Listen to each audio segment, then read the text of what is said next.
Hi everybody, welcome to my kitchen. I was thinking the other day about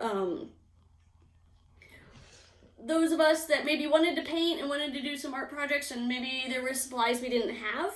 And so I was thinking about different ways to paint, and I came across this idea through Watercolor Daily on Instagram about painting with coffee, and I've always wanted to learn how to do that. And so I tried it the other day, and I wanted to share that with you guys in case that was something that you guys wanted to try.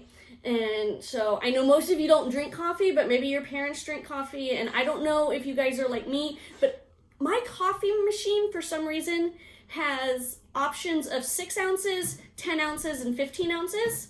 And I only have 2 cups like this, maybe 3, that actually hold 10 ounces of coffee. Mine is 10. And you guys have seen me drink coffee. 6 ounces of coffee is not enough. So I usually end up, if I use one of my other coffee cups, I ended up with like 2 ounces that don't fit into my cup.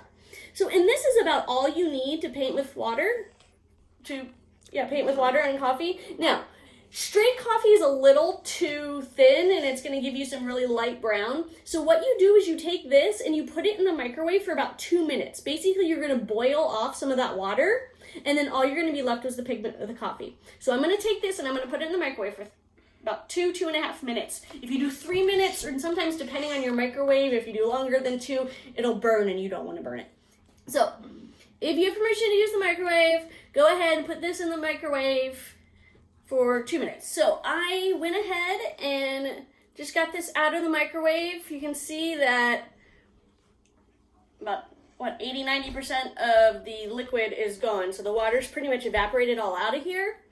And so I can take a paintbrush and I can put some of that color on my palette.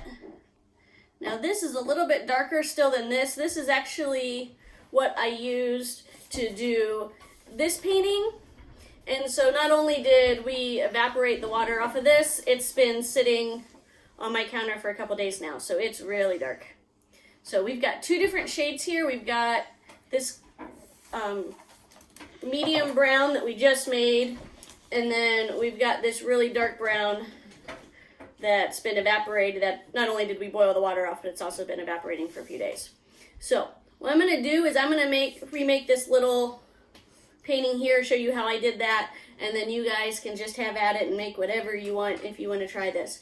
So what I'm going to start with was a little bit of the darker brown, and I'm going to put in a little mountain range here in the background.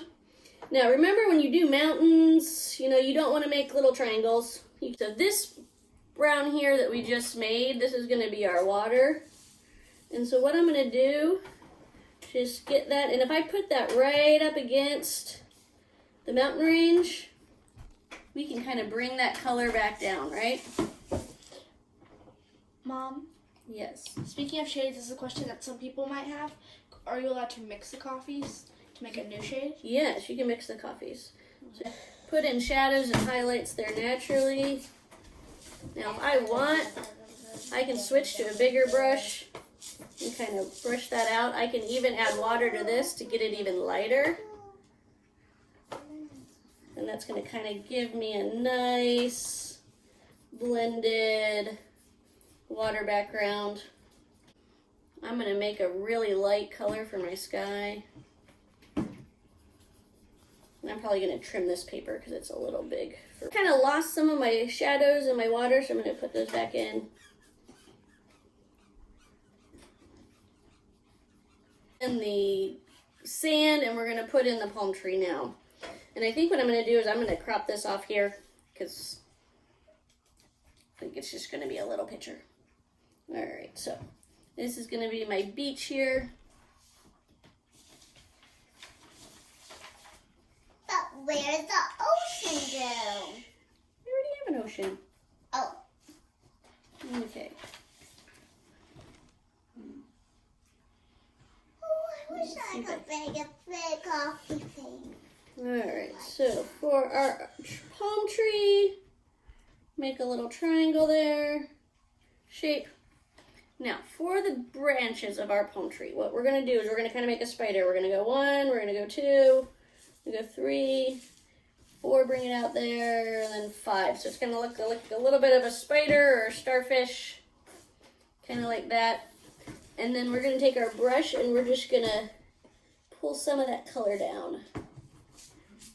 There we go. We'll pull some of that color out from the spike. That way we got a little palm tree. There we go. And we kind of played around. You can play around with different shades and highlights. If you Google coffee paintings, there are a ton out there. It's a lot of fun. If you give this a try, go ahead and take a picture and shoot me an email. I'd love to see it. My palm tree looks amazing. I'm gonna make some flowers. Looks like a flower on the other side.